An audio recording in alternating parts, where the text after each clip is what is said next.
133 pounds. Actually, we're going to jump up to 141.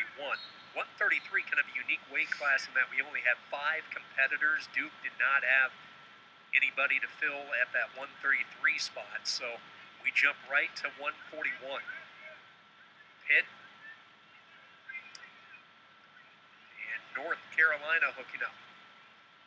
Quick 2 for Joey Ward. So a 2-1 lead for Ward of Carolina, coming off the tight semifinal loss to Chisco of Virginia Tech, 2-1.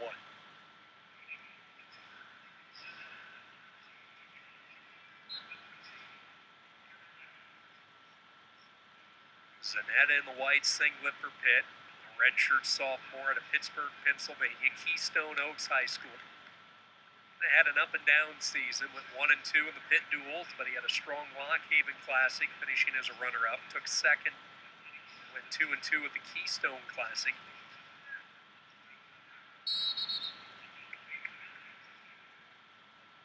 Man last year who stepped in to fill a void at 141 for the Panthers, bumping up a weight class, but settled in at 41 all season this year for Pitt.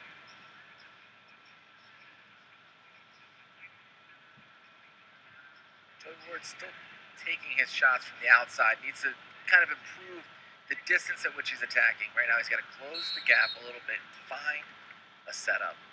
We've seen this a couple of times today where these guys are taking wild elbow out shots. That works against, the guys who aren't in the top 25.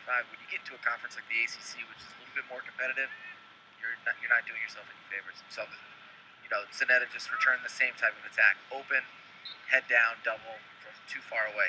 They got to get into striking range. They're either too close or they're too far away.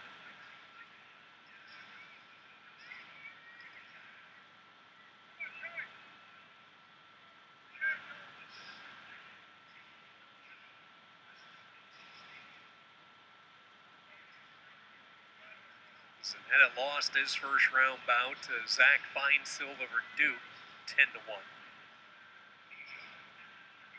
15 and 11 on the season. That's Zanetta last name familiar for Pitt fans. A couple of brothers, JJ, a former All-American wrestler for Mercyhurst College, and then Anthony, who was a 4-time NCAA qualifier for Pitt. He was a 3-time EWL champion. Ironically, it was Anthony Zanetta a few years ago who lost to former Tar Heel Nathan Kreiser. Now is with Campbell. First period winding down, a 2-1 lead for Joey Ward of North Carolina.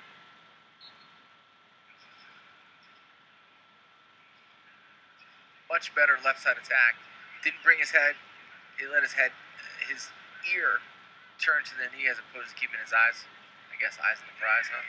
And that also dropped his hips away. So we're seeing a lot of times with these guys who are on the cusp of being a top 20, top 15. So they're not really bringing their hips on their shots.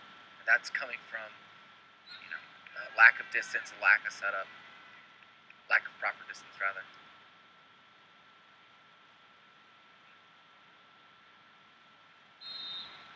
First period will come to an end. A takedown by Ward, the offense.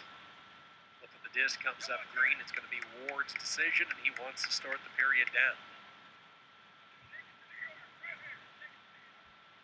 Let's see what Zanetta can do.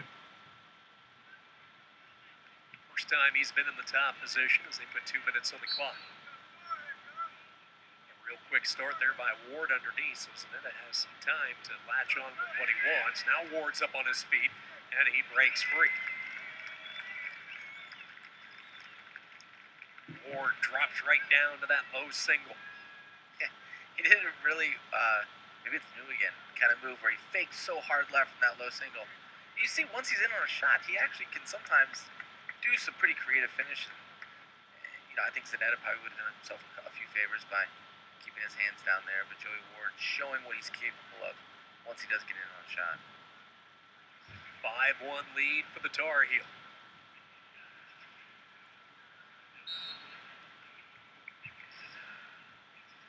Richard Ward, a 2-time NCAA qualifier, coming off that huge win to close out tail end of the regular season, knocking off the top-ranked wrestler from Oklahoma State, sudden victory.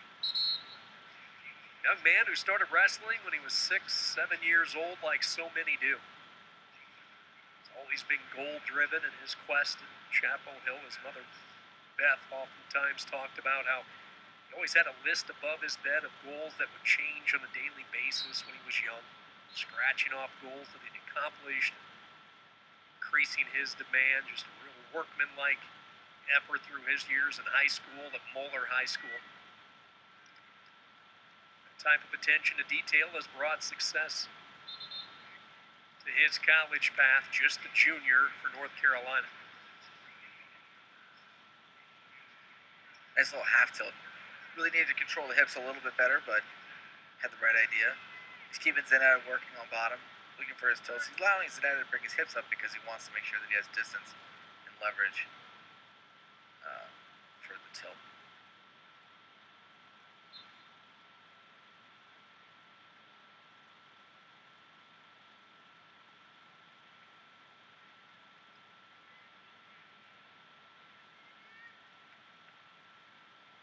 Ward under instruction, try to keep that left foot in. Zanetta really nowhere to go as he runs out of room, and they'll get a fresh start in the center. 16 seconds to go in this period, and a 5-1 lead for Joey Ward. Zanetta really nowhere close to trying to get any type of takedown or any type of offense against the Tar Heel Jr. Yeah, not much. I mean, Joey Ward seems a lot more comfortable in this match than he did, in his previous loss to Chisco.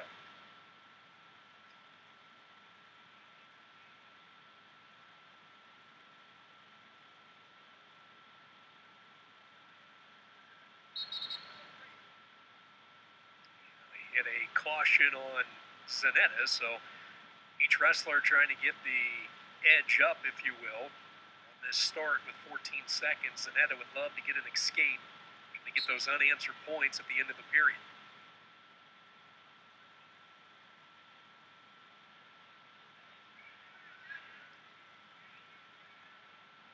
Ward with control.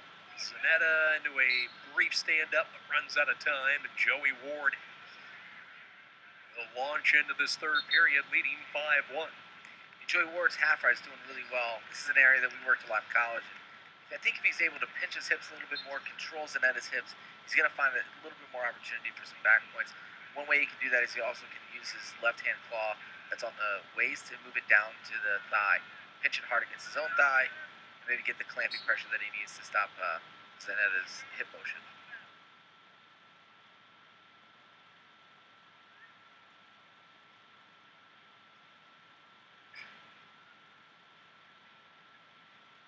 Ward's able to rip away and get the escape. Joey Ward, his largest lead now 6-1.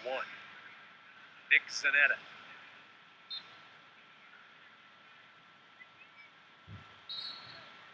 Stalemate is called.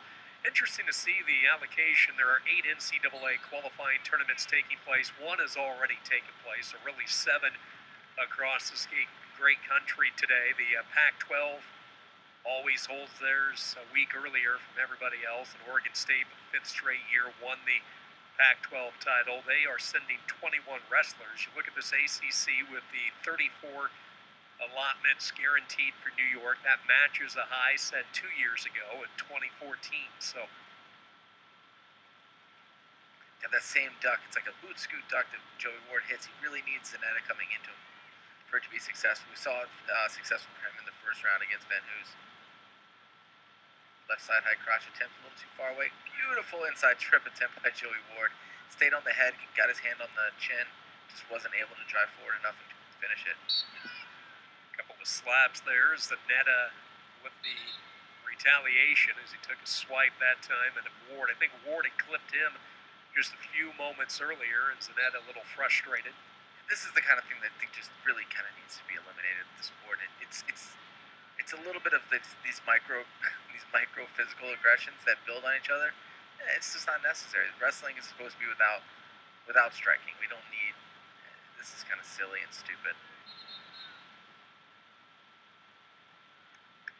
But we want to see techniques. We want to see beautiful actions. We want to see aggression through motion, not necessarily through slapping. 7-1 lead. Ward in control. 22 seconds to go in this third period. Again, Ward coming hard with that right hand side. Good left side high crotch. Able to finish it up. Finish for the 2. Plus he has riding time, and North Carolina will get the major decision here. Scramble, good energy by Zanetta, but Ward sticks with him the entire way, and it's a victory for North Carolina's Joey Ward. 10-1 your final, major decision for the Tar Heel Jr., who picks up his second victory of the day. Now 18 wins against 4 defeats this year, and he will wrestle for third place a little bit later on in the Consolation.